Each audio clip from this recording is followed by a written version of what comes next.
오늘 우리 전하는 말씀은 사도행전 1장 3절에서 14절까지의 말씀입니다.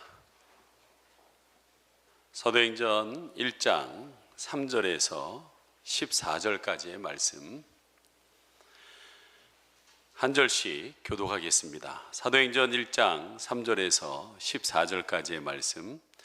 그가 고난받으신 후에 또한 그들에게 확실한 많은 증거로 친히 살아계심을 나타내사 40일 동안 그들에게 보이시며 하나님 나라의 일을 말씀하시니라.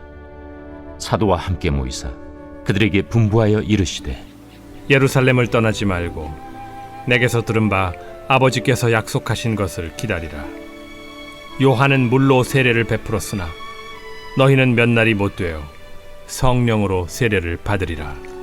그들이 모였을 때 예수께 여쭈어 이르되 주께서 이스라엘 나라를 회복하심이 이때니이까? 때와 시기는 아버지께서 자기의 권한에 두셨으니 너희가 알 바 아니요 오직 성령이 너희에게 임하시면 너희가 권능을 받고 예루살렘과 온 유대와 사마리아와 땅끝까지 이르러 내 증인이 되리라. 이 말씀을 마치시고 그들이 보는 데 올려져 가시니 구름이 그를 가리어 보이지 않게 하더라. 올라가실 때 제자들이 자세히 하늘을 쳐다보고 있는데 흰 옷 입은 두 사람이 그들 곁에 서서 갈릴리 사람들아, 어찌하여 서서 하늘을 쳐다보느냐? 너희 가운데서 하늘로 올려지시니 예수는 하늘로 가심을 본 그대로 오시리라. 제자들이 감람원이라 하는 산으로부터 예루살렘에 돌아오니 이 산은 예루살렘에서 가까워 안식일에 가기 알맞은 길이라. 들어가 그들이 유하는 다락방으로 올라가니 베드로, 요한, 야고보, 안드레와 빌립, 도마와 바돌로메, 마테와 및 알페오의 아들 야고보, 셀롯인 시몬, 야고보의 아들 유다가 다 거기 있어 여자들과 예수의 어머니 마리아와 예수의 아우들과 더불어 마음을 같이하여 오로지 기도에 힘쓰더라. 아멘. 오늘은 참 중요한 날입니다.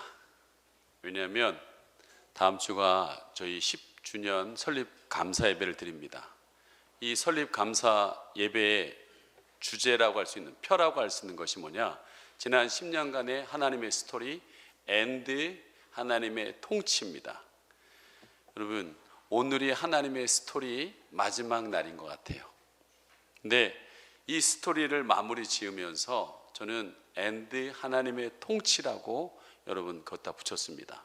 이제 하나님의 통치가 우리 가운데 더 강력하게 나타날 것이라는 것이 믿어 의심치 않습니다. 지금 여러분들이 이 자리에 온 것은 그냥 온 것이 아니라 하나님께서 불러서 여기 모셔다 놓으신 줄 압니다. 이제 여러분을 하나님께서 다스리고 인도하시는 일들이 벌어지게 될 것입니다.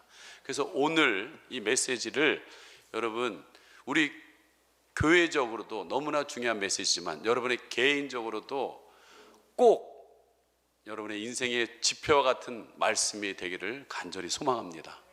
그러자면 여러분의 영혼이 열려야 됩니다. 여러분의 생각이 열려야 됩니다. 여러분의 마음이 열려야 됩니다.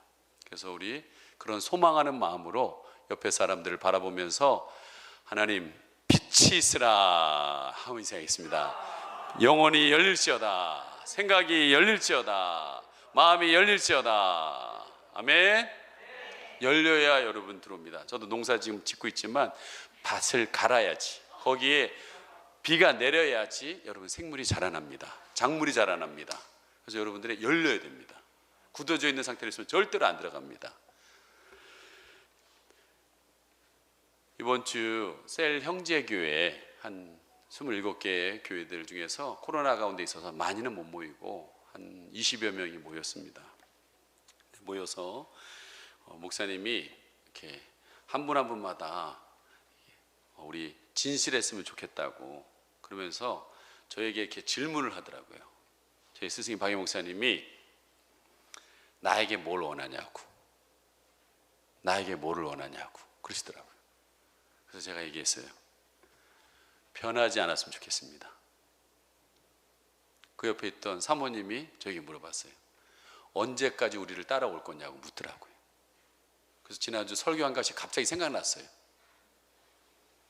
시어머니 나오미를 따라갔던 룻처럼 목사님과 사모님이 죽는 그 자리까지 가서 내가 죽겠습니다.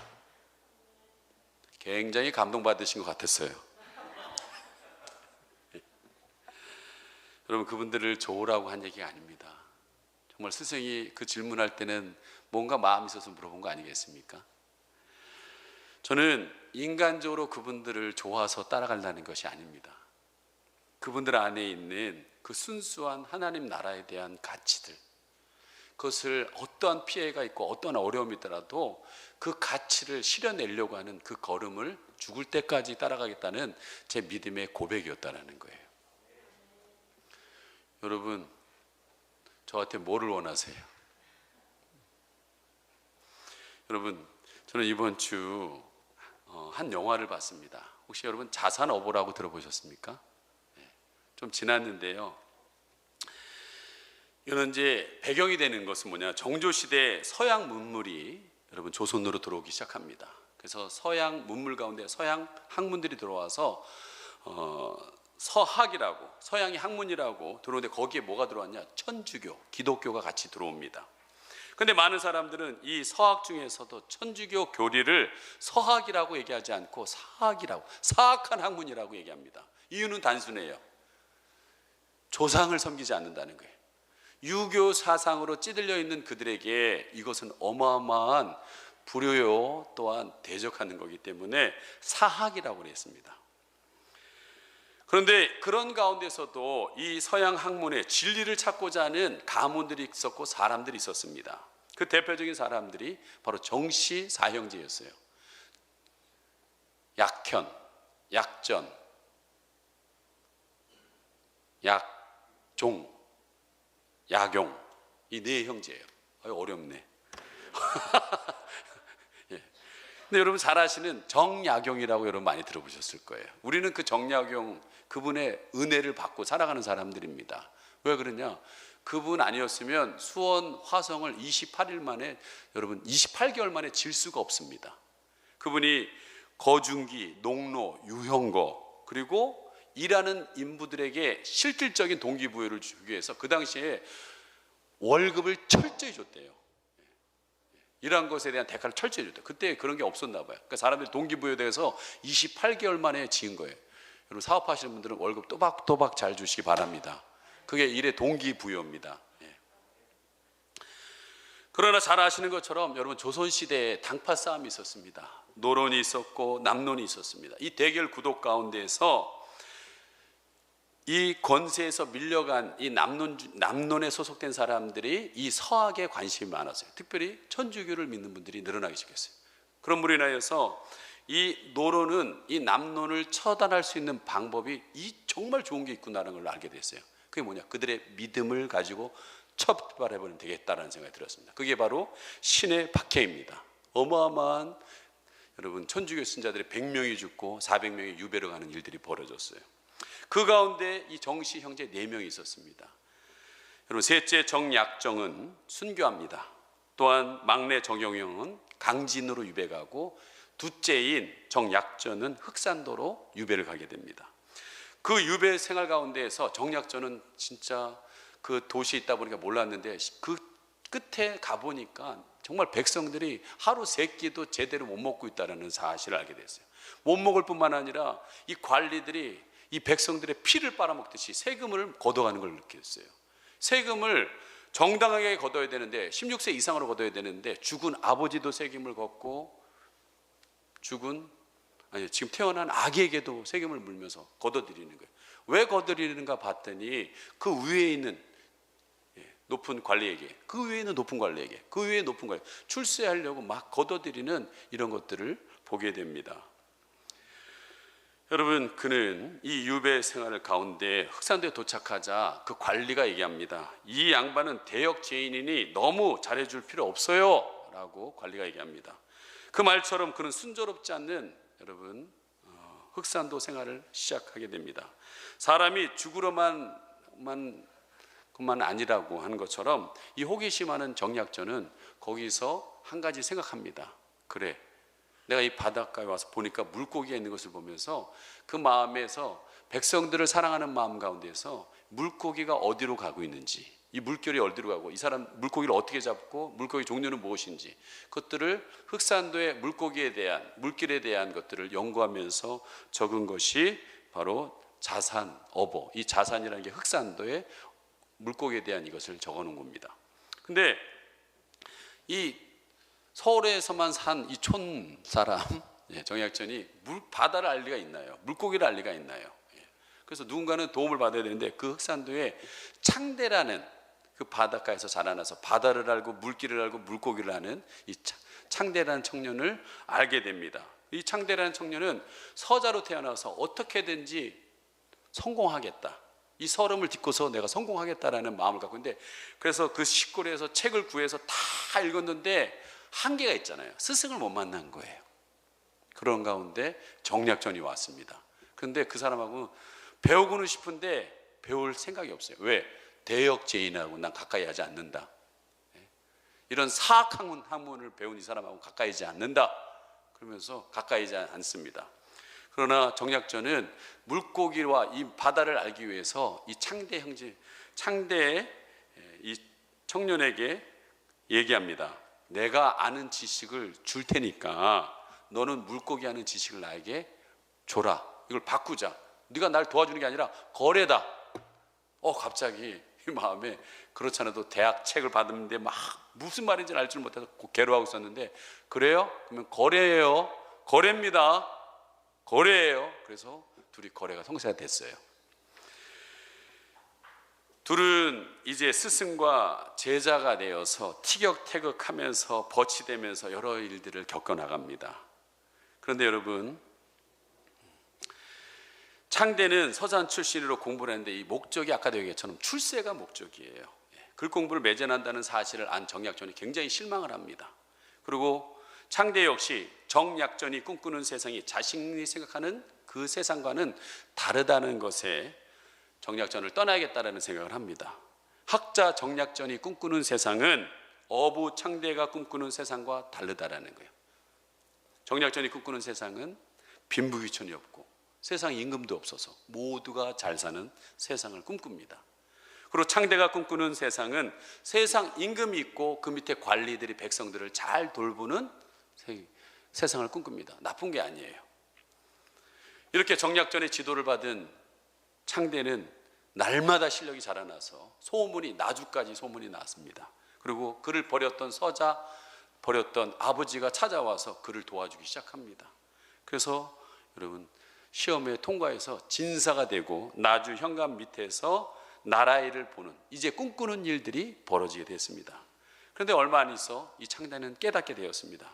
세상 임금 중심으로 그 밑에 있는 관리들이 자기의 이익을 위해서 아까 얘기했던 죽은 사람도 세금을 mer리고 어린아이에게도 세금을 얻어 백성들의 이 피를 빨아먹고 착취하는 이것에 너무나 자기가 꿈꾼 세계가 이 세상이 아닌데 이거에 너무나 실망을 하고 회의를 느끼고 다시 고향으로 돌아오지만 스승은 돌아가고 없는 상태입니다. 스승의 마지막 남긴 책 자산어보에 대해서 서문에 보니까 이 창대가 나에게 얼마만 도움을 줬다라는 그걸 보면서 펑펑 웁니다. 눈물이 흐릅니다. 그리고 진정으로 이제 스승의 뜻을 알게 된 창대는 다시 흑산도로 돌아가면서 깊은 생각에 잠겨 흑산도를 바라보면서 영화가 마칩니다. 제가 이렇게 얘기했더니 애게 그게 뭐야? 이렇게 얘기하는 분들이 있어요. 예? 여러분 한번 봐보세요.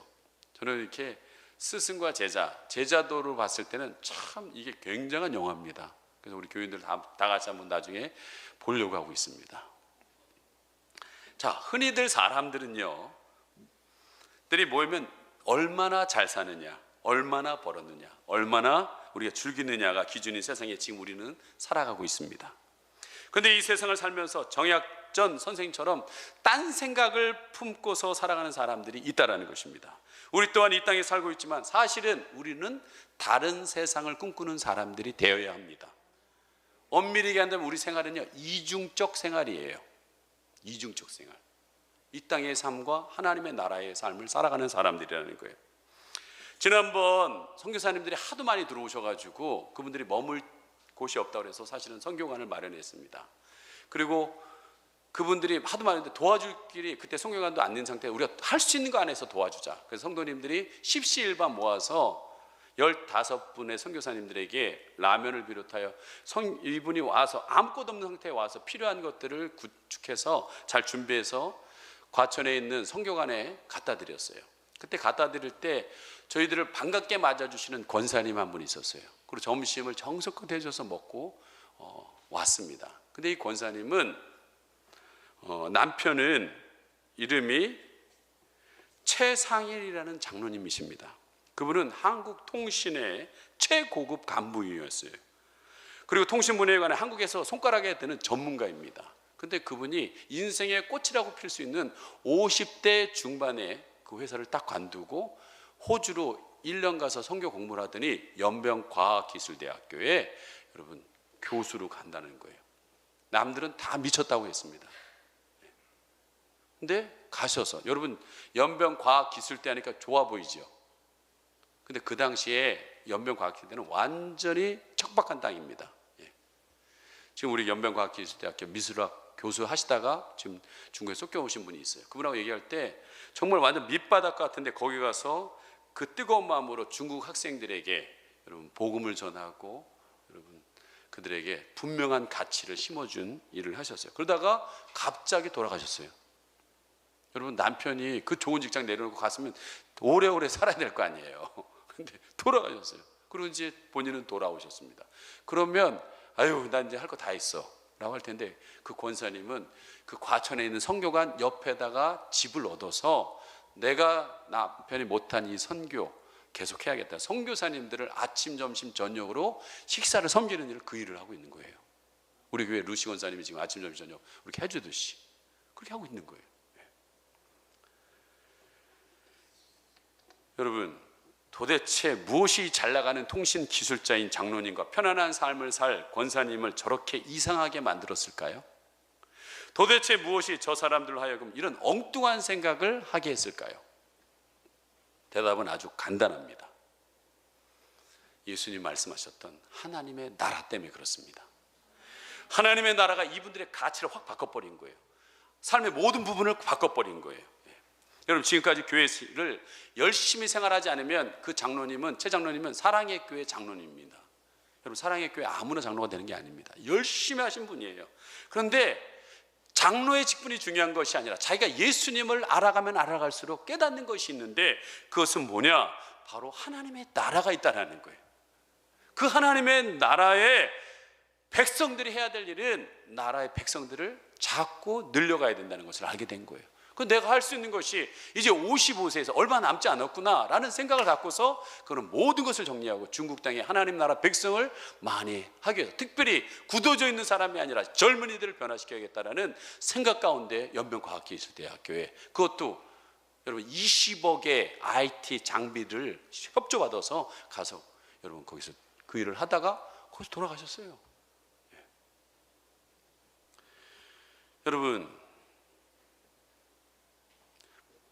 이렇게 안정된 직장을 내려놓고 낙후된 연변과학대를 가게 되는 거 여러분 쉽지 않습니다. 이렇게 쉽게 결단할 일이 아니라는 거예요.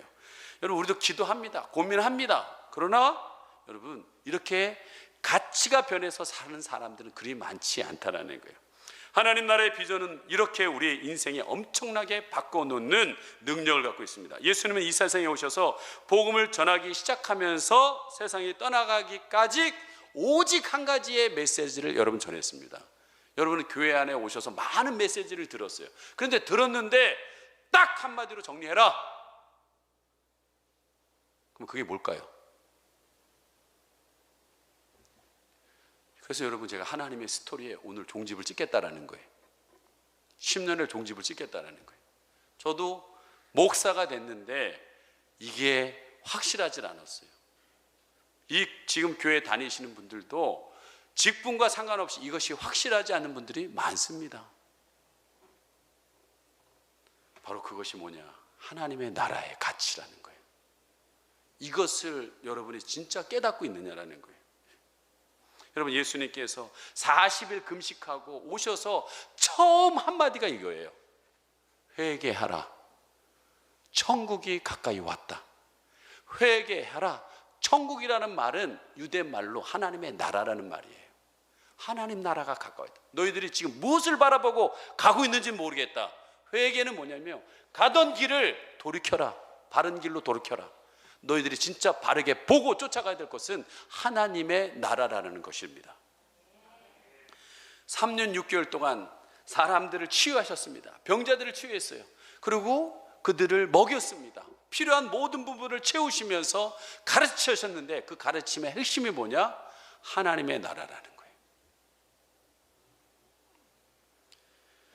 마지막 이제 십자가로 죽는 시간이 다가옵니다. 죽음의 그림자가 막 밀려옵니다. 근데 여러분, 그때 예수님께서 그 사람들에게 하신 말씀이 뭐냐? 천국은 마치 손에 든 등불을 든 처녀와 같다라고 그랬습니다. 곧 신랑이 온다라는 거예요. 그때 올 때 불이 켜져 있어야 된다라는 거예요. 깨어 있어야 된다는 것을 얘기하고 있습니다. 만약 기름이 떨어지고 불이 꺼져 있으면 신랑을 못 찾는다라고 얘기했어요. 여러분, 그것은 우리를 이 마지막 시대에 살아가는 우리를 향하여서 성령의 기름이 타오르고 있는, 여러분의 신앙이 깨어 있는, 탈활 타오르고 있는 상태에 되어 있어야 될 것을 이야기하고 있다는 거예요. 그리고 진짜 그 죽음의 그림자가 와서 그분은 돌아가셨습니다. 그런데 죽음을 이기시고 여러분 다시 살아나셨어요. 부활하셨어요. 그래서 여러분에게 지금까지 5월 4월달 한 달 동안 부활을 체험한 의심 많은 도마에 대해서 얘기했고, 실패한 자리에 있던 베드로를 찾아오셨던 예수님, 이 부활을 체험한 사람들 여러분 쭉 얘기했어요. 예수님 만났어요. 간간히 사람들을 부분적으로 막 만났습니다. 며칠 동안 40일 동안 계속 사람들을 만나고 다니셨어요. 많게는 500여 명을 만났다고 성경에 나와 있습니다. 근데 이 40일 동안 다니시면서 뭐라고 하셨어요? 무슨 일을 하셨을까요? 살아나셔가지고. 여러분, 오늘 본문 3절 말씀 같이 한번 읽겠습니다. 3절 시작. 그가 고난 받으신 후에 또한 그들에게 확실한 많은 증거를 친히 살아계심을 나타내사 40일 동안 그들에게 보이시며 하나님의 나라의 일을 말씀하시느니라. 그들에게 40일 동안 보이시면서 뭘 말씀하셨다고요? 하나님 나라에 대해서 말씀하셨다라고 얘기했습니다. 여러분, 이처럼 예수님은 사역의 시작서부터 사역의 끝내 모든 승천하는 과정 속에서 그분의 모든 메시지에 여러분 말씀의 핵심은 관통하고 있는 것은 하나님의 나라였다는 거예요. 근데 내가 지금 신앙생활을 10년 하고 20년 30년 했는데 이게 내게 관통되지 않는다면 여러분 뭔가 초점이 흐트러져 있는 거 아니겠습니까? 예? 이렇게 초지일간 말씀하시는 예수님, 그것도 죽음 이후에 부활하셔서 말씀하시는 이 예수님이 제자들이 좀 불만이 있었던 것 같아요. 그게 뭐냐면 우리는 이 현실에 살고 있습니다. 이 현실에 살고 있는데 너무 우리 현실에 대한 얘기는 안 해주시고 지금 두려움에 떨고 있는 우리를 향하여서 말씀은 하시지 않으시고 왜 계속 둥그름 잡는 하늘나라 이 하늘 얘기만 자꾸 이렇게 하십니까? 그러면서 이 분말을 이렇게 표출하죠. 6절 다시 한번 읽겠습니다. 시작. 그들이 모였을 때 예수께 여쭈어 이르되 주께서 이스라엘 나라를 회복하심이 이때이니까 하니. 자, 여러분, 예수님은 죽음을 이기신 분입니다. 그런 분이 내 앞에 있는 거예요. 그분은 여러분 하나님께서 얘기했지만 하늘과 땅의 모든 권세를 주신 분이라는 거예요. 이 세상에 예수님보다 강한 자가 없어요. 예수님보다 여러분 능한 자가 없습니다. 예수님보다 높은 자가 없어요. 이런 분이 제자들과 대화를 나눌 때 눈에 보이지도 않고 손에 잡히지도 않는 하나님의 나라의 얘기를 자꾸만 얘기하니까 이 현실의 문제에 급급한 우리에게는 그렇게 마음에 와닿지 않는 거예요. 언제 이스라엘, 이 로마 아까 얘기했던 백성들을 착취하는 그냥 죽은 사람들까지 세금을 물려가지고 다 걷어들이고 있는 이들 앞에서 우리는 너무 힘듭니다. 언제 우리는 이렇게 자유를 얻습니까? 좀 그거에 대해서 좀 얘기 좀 해주세요. 뜬구름나는 하나님 나라 얘기 말고요. 다급한 현실들, 답답한 현실이 지금 너무나 힘들어서 그 제자들의 부탁은 틀린 부탁이 아니었어요. 여러분 오늘도 이 자리에 나오셔서 여러분 제가 하나님 나라 얘기를 하지만 목사님 지금 내가 살아가는 이 현실이 얼마나 힘든지 아세요? 이 코로나 때문에 가게 운영하는 게 얼마나 어려운지 아세요? 지금 자녀 때문에 너무나 힘들었는데 좀 말씀에 위로를 해주셔서 내가 힘을 얻고 가서 그 일을 이겨내도록 해주셔야 되는 거 아니겠어요? 왜 뜬구름 잡는 자꾸 하나님의 나라 얘기를 하세요? 제가 여러분의 생각을 정확하게 알고 있죠.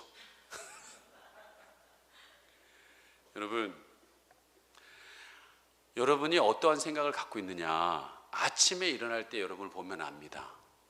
자기는 아침에 일어나자마자 하나님께 하루 나를 인도해 달라고 기도하십니까? 아니면 성경을 짚고서 하나님 말씀해 주세요, 내 하루를.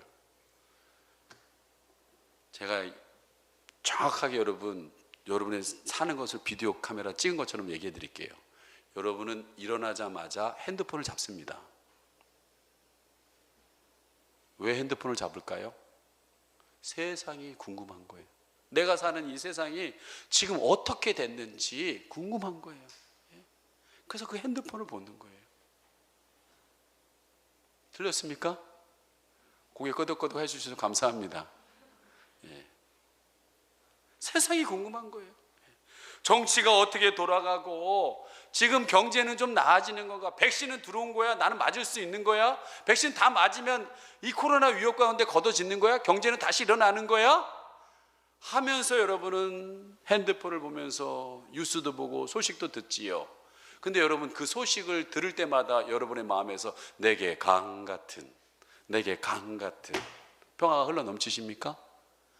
아마 그렇지 않을걸요. 들려오는 소식 가운데 여러분 내게 염려가, 불안이, 근심이 막 밀려오고 있는 여러분 자신을 보게 될 것입니다. 여러분,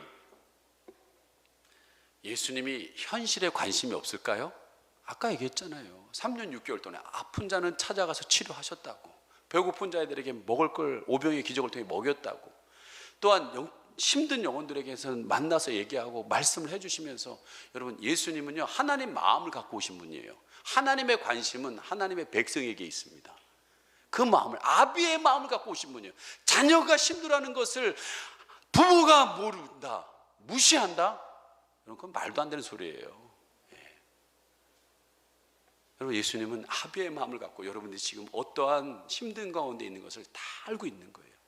그런 현실을 아시는 그분이 뜬금없는 하나님의 나라의 얘기를 한다라고 생각하시면 잘못된 겁니다. 잘못된 거예요. 여러분 하나님은요 진짜 여러분을 도와주고 싶은 거예요. 여러분이 정말 하나님의 나라의 가치로 변화되면요, 그 사람은 아까 했던 정치, 경제, 사회, 모든 문화 같은 유수에 흔들리지를 않습니다. 분명히 얘기했잖아요. 제가 세상을 창조하신 하나님을 믿는 사람은 무엇을 먹을까 입을까 걱정하지 않습니다. 부활하신 주님을 믿는 사람은요 죽음이 두렵지 않습니다. 확실한 거예요.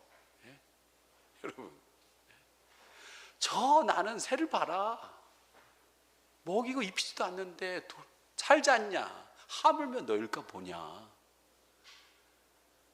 왜 그렇게 염려하고 근심하고 그렇게 사냐?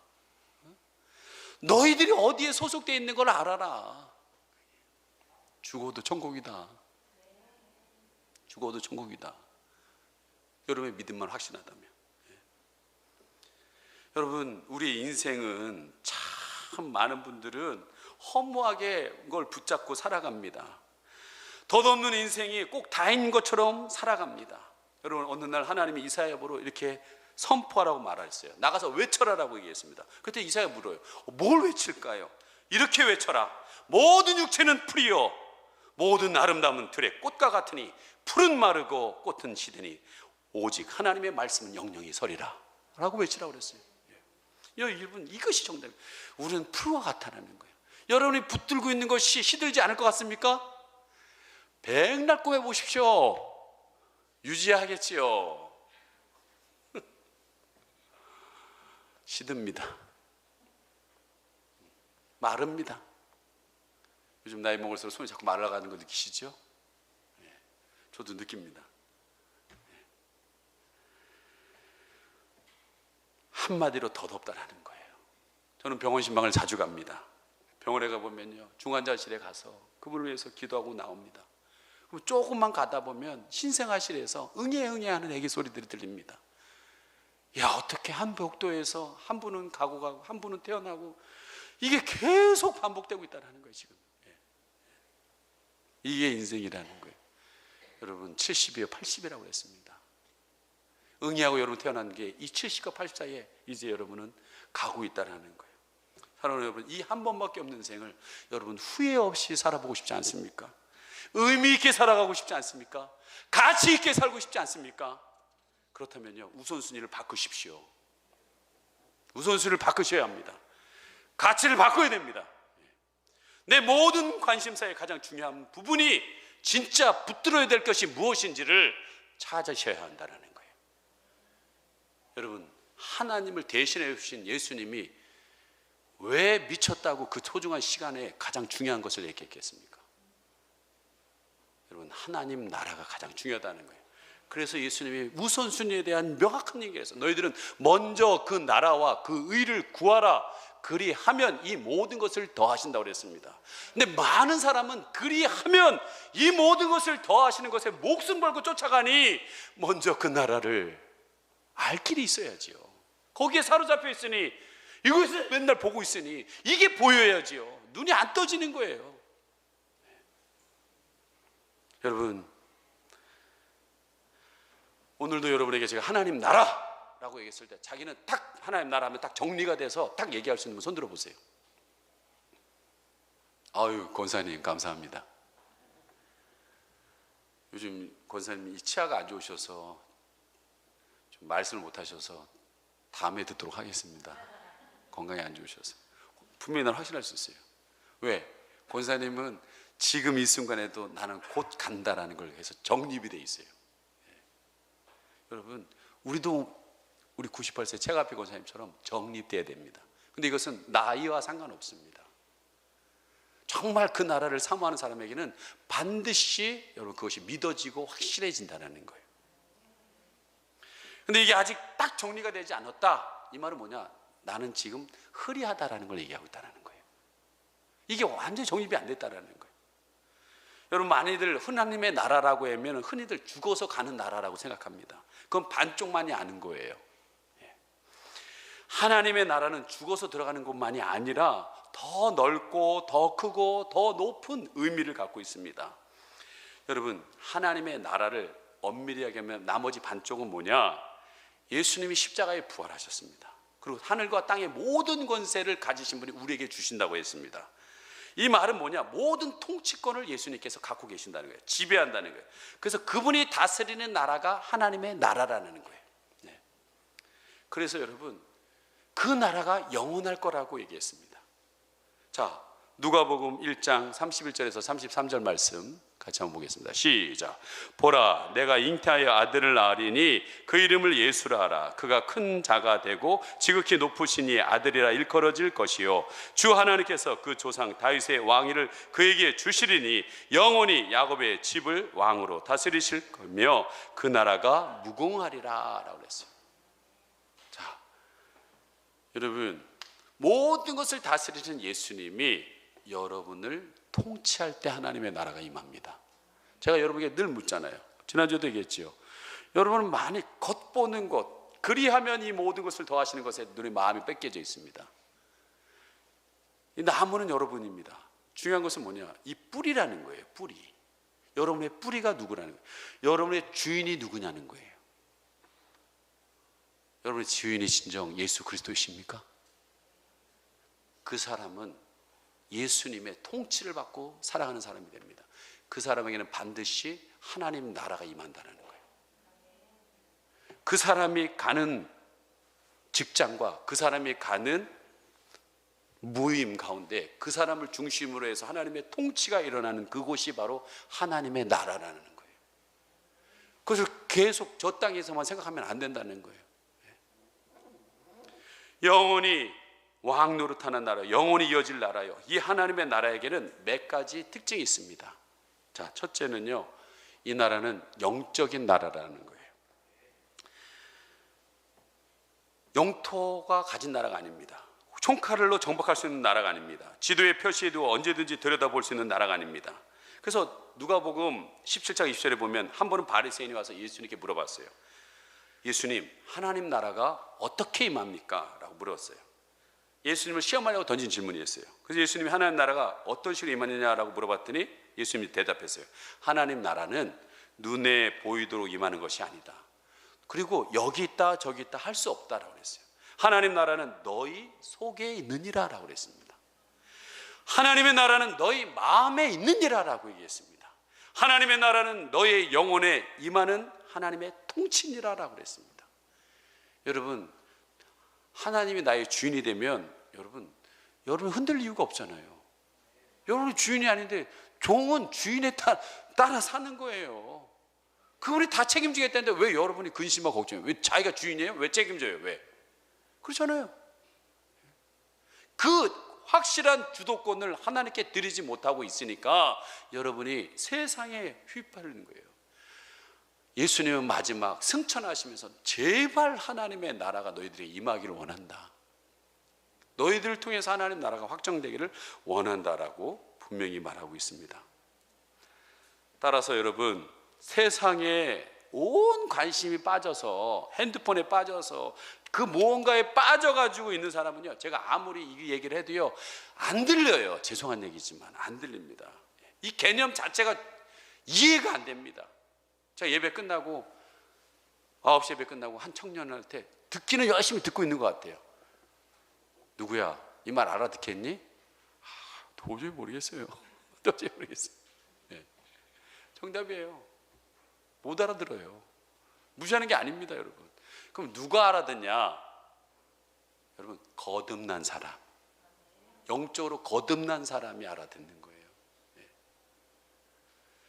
그리고 그 영혼의 눈이 열린 사람들, 그 영혼의 귀가 뚫린 사람들, 마음이 열린 사람들이 이게 하나님의 나라구나.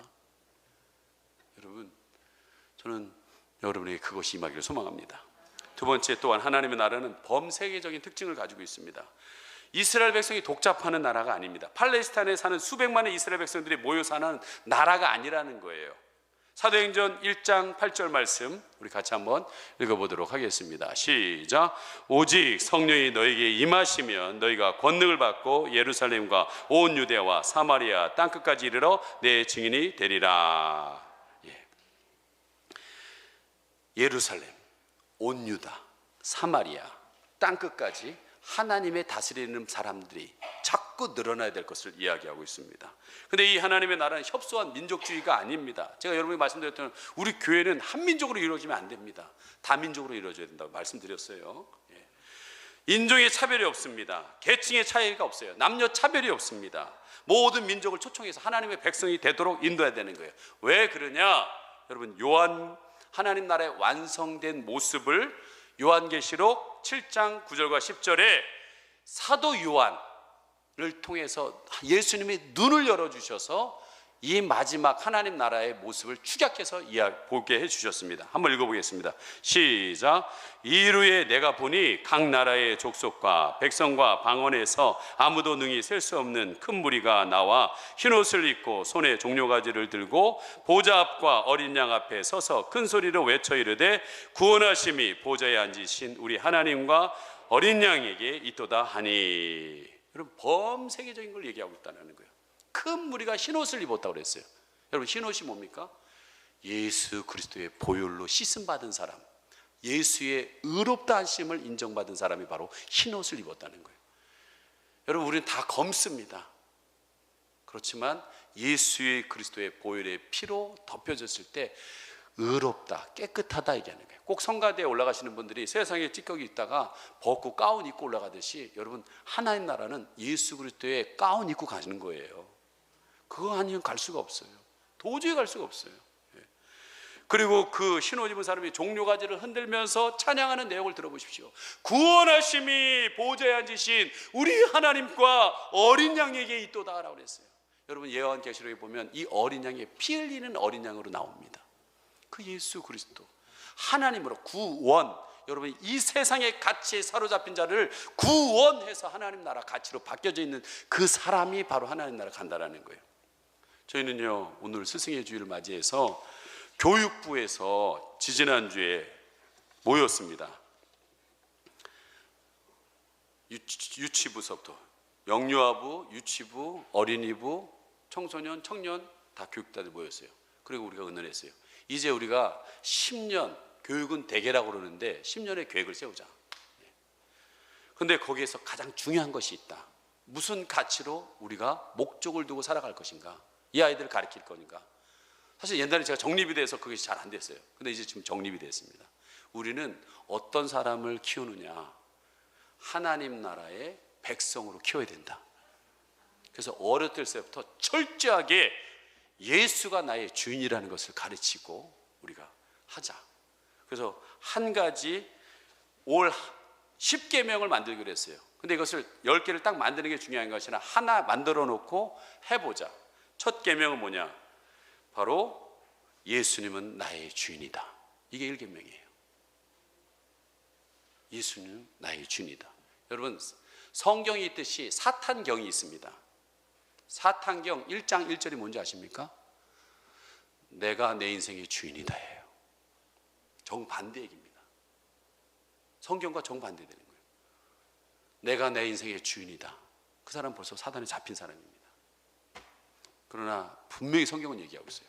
예수가 나의 주인이다라고. 그 아이들을 키우는 거예요. 그래서 제자를 삼아서 어린이부, 청소년부, 청년부 올라야 되는데 어제 스승의 날이라고요. 우리 앞에 있는 김근호 권찰님이 옷을 하나 사와서 선물 와서 주면서 저한테 제가 기도해 줬더니 저 목사님한테 질문이 있습니다 그러더라고요. 무슨 질문이냐 했더니, 목사님 우리가 제자를 삼으면 이 청소년들을 제가 지금 제자 삼고 있는데요, 청년부 올라가면 목사님이 맡을 텐데 그러면 이제는 목사님 제자 되는 거예요? 아깝다 이거죠. 내가 열심히 3년 6개 아니야 중학교 3학년 고등학교 3학년 키워서 6년 키워서 목사를 돌리니까 아까운 것 같은 느낌이 좀 들었어요. 그래서 제가 얘기했어요. 올라오면 나도 제자를 삼는다. 그 애들마다 때가 있다. 그 때에 따라서 우리는 거기에 맞는 교육을 해서 하나님이 어떤 걸 원하는지 예수님의 제자가 되야 되는 것을 가르쳐서 올려서 결과적으로 나도 목적은 예수님의 제자 만드는 거다. 이 단계로 올려서 하나님의 백성 만드는 거라는 거예요. 여러분 얼마 전에 청년 가정에 신방을 갔는데 청년이 여러 이야기를 하는데 참 가치가 바뀌었구나라는 걸 느꼈어요. 어떻게 보면은 직장으로서 최고의 직장이에요. 서울에 있는 큰 병원에 직장일 그 병원 직원으로 있어요. 근데 이 수원 여대를 우리가 정복하자고 그랬더니 자기가 이제 이것을 내려놓고 이 교직원으로 들어가겠다는 거예요. 월급도 자꾸 뭐도. 그럼 이게 가치의 변화라는 거예요. 근데 그 옆에 듣고 있던 청년 담당 그분이 자기 꿈 얘기를 하더라고요. 목사님, 제가 이렇게 가치가 변화되는 데는 결정적인 꿈 꾼 적이 있습니다. 무슨 꿈 꿨냐 했더니 3년 전에 자기가 죽었대요. 그리고 하나님 나라에 올라갔대요. 근데 올라갔는데 하나님 같은 누군 모르겠어요. 근데 하나님이라는 건 아는데 이렇게 모양은 없더래요. 근데 거기에 옆에 제가 흰 옷을 입고 이렇게 서 있더라는 거예요. 굉장히 기쁘더라고요. 검은 옷 안 입어가지고 하얀 입고 서 있다니까 그렇지 감사네. 근데 자기 앞에 대머리 아저씨 한 분이 계시고 자기 뒤에 있는데 하나님이 심판을 내리더라는 거예요. 그리고 옆에 있는 돌 기둥 2개가 있는데 하나가 문이 쫙 열리더라는 거예요. 근데 빛이 확 나오더라는 거예요. 그 그분이 대머리가 더 빛났겠죠. 그래서 들어가면서 자기를 보면서 여기서 보자고 이렇게 하고 들어가더라는 거예요. 근데 이제 한 발을 내고 자기가 앞으로 나가려고 하는데 어마어마한 이 엄숙한 두려움이 확 밀려오더라는 거예요. 어떤 결과가 날지 모르니까. 그러면서 꿈을 꿨다고 그러더라고요. 깼다고 그러더라고요. 저는요, 여러분, 이 꿈과 같은 생각을 많이 합니다. 언젠간 차곡차곡 여러분이 하나님 앞에 쓸 날이 올 겁니다. 그때 이 문이 아니라 여러분이 이 문이 열렸을 때 옆에 하나님 옆에 서 있는 제가 저를 보면서 저를 어떻게 인도했길래 내가 이 길을 갑니까? 라는 그 원망과 불평의 눈빛을 저를 본다면 전 감당이 안 될 것 같아요. 그런데 이 문이 열려서 여러분의 기쁨으로 가면서 목사님 감사합니다. 저는 그날이 꼭 올 것 같아요. 그게 제가 해야 될 일인 것 같아요. 여러분,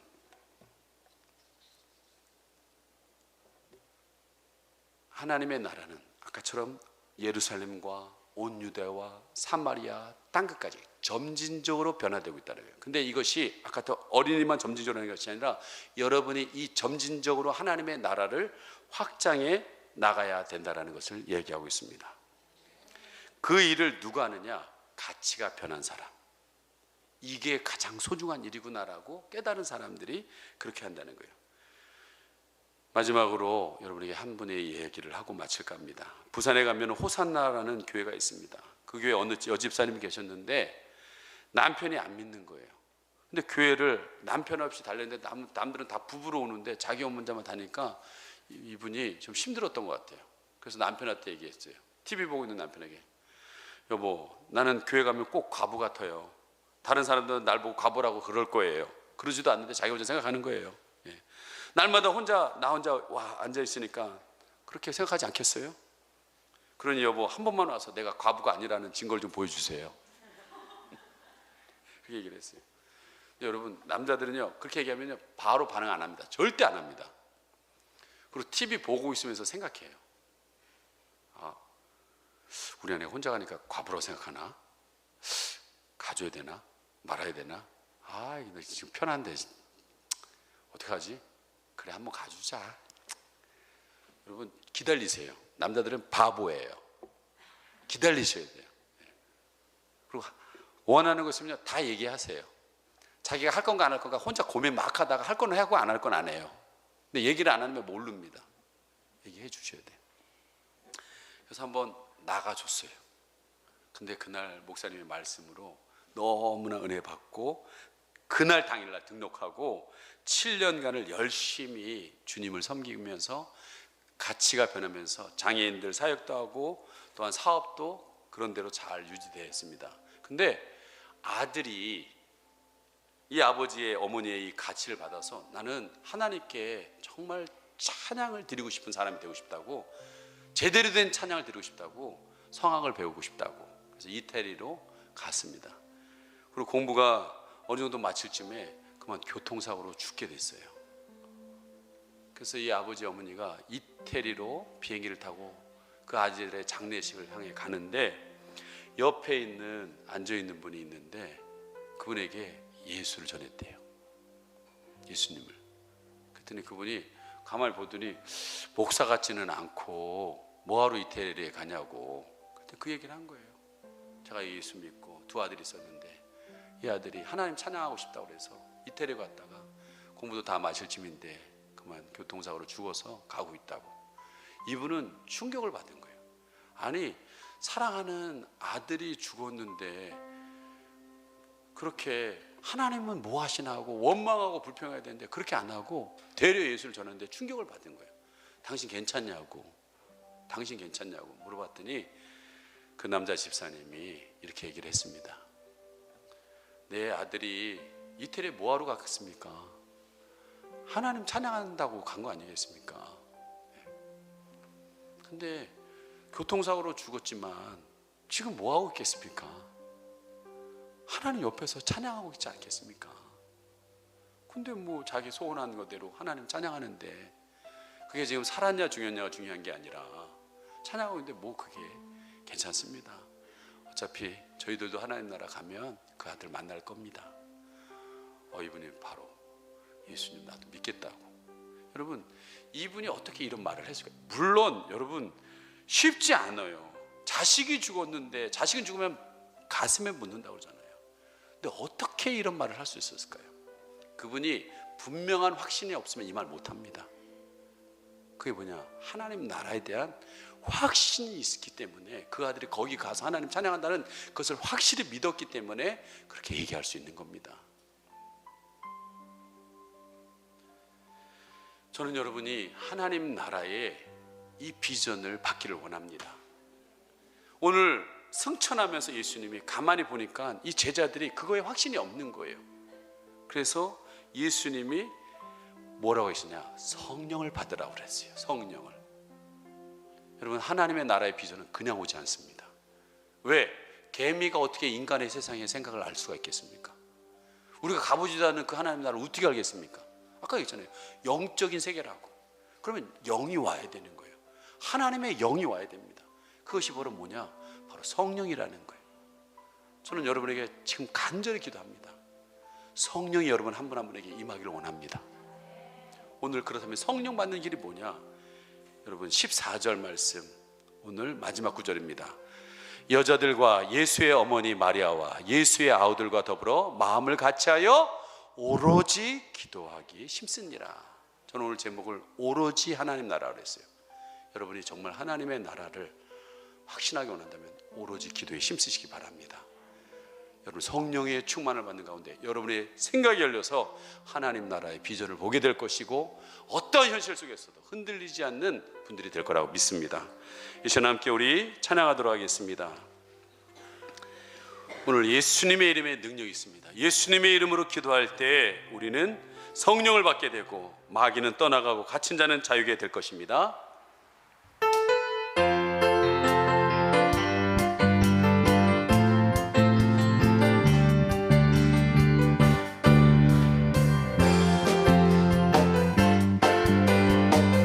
주의 이름 큰 능력이 있도다. 주의 이름 큰 능력이 있다. 나는 믿네 그 이름을.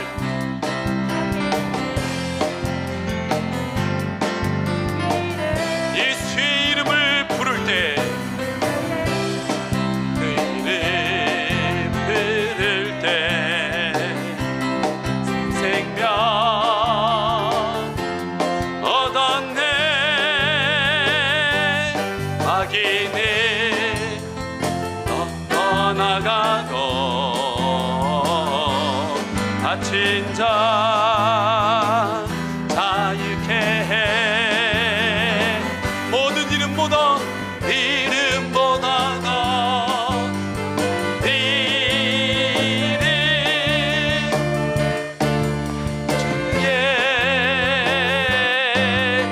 예수. 주 이름 큰 능력이 있도다. 주 이름 큰 능력이 있도다.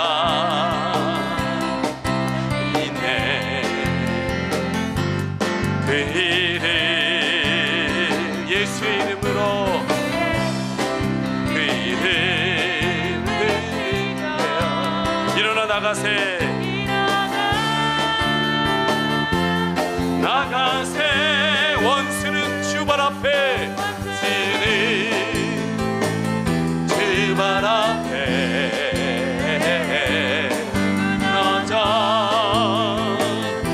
떠나가네. 우리 예수의 이름을 믿기를 원합니다. 이름보다 더 높은 이름.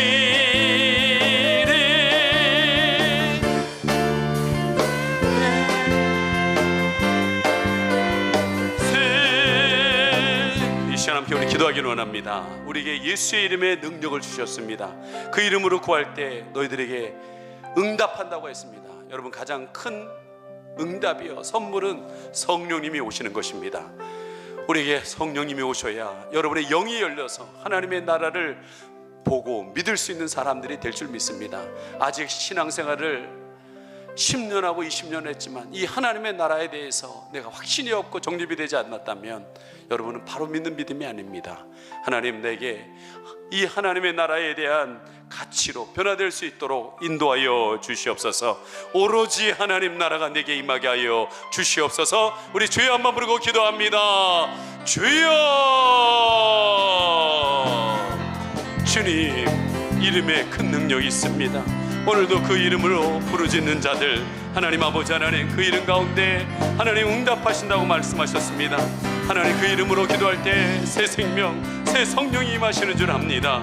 하나님 아버지, 성령이 임할 때 마귀가 떠나가고 하나님 갇힌 자들이 하나님 자유를 얻게 되고 병든 자들이 치유하게 되며 하나님 아버지 묶였던 모든 것에서 풀어지는 역사들이 일어납니다. 하나님 아버지, 하나님 다음 주가 우리 10주년 예배를 드립니다. 횟수를 자랑할 것이 아니라 성령 강림이 하셨는지, 성령이 내게 임하여 주셨는지 하나님 아버지 하나님 뒤돌아볼 수 있게 하여 주시옵소서. 오늘도 하나님 아버지 하나님, 내가 세상을 바라보며 살아가고 있는지, 하나님의 나라를 바라보고 있는지 하나님 아버지 하나님 뒤돌아볼 수 있도록 인도하여 주시기를 간절히 바랍니다. 다시 한번 하나님 앞에 기도합니다. 성령이여 임하여 주시옵소서. 성령님 사모합니다. 성령님 환영합니다. 성령님 임하여 주시어서 내게 하나님의 나라에 대한 비전으로 눈뜨게 하여 주시옵소서. 주의 이름 큰 능력이 있도다. 주의 이름 큰 능력이 있도다. 난 믿네. 그 이름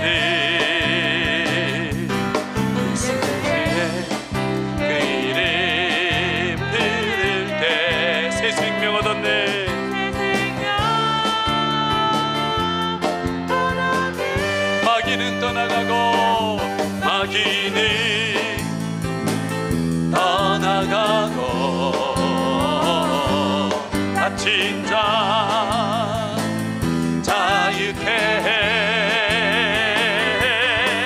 모든 이름보다도 높은 이름 주의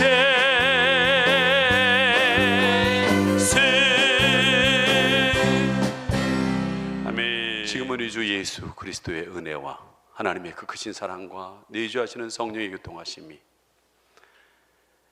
성령을 받아 하나님 나라의 가치로 그 인생의 목적을 두고 살아가기를 원하는 귀한 성도님들 머리머리 위에 지금으로부터 영원히 함께 있을지어다. 아멘.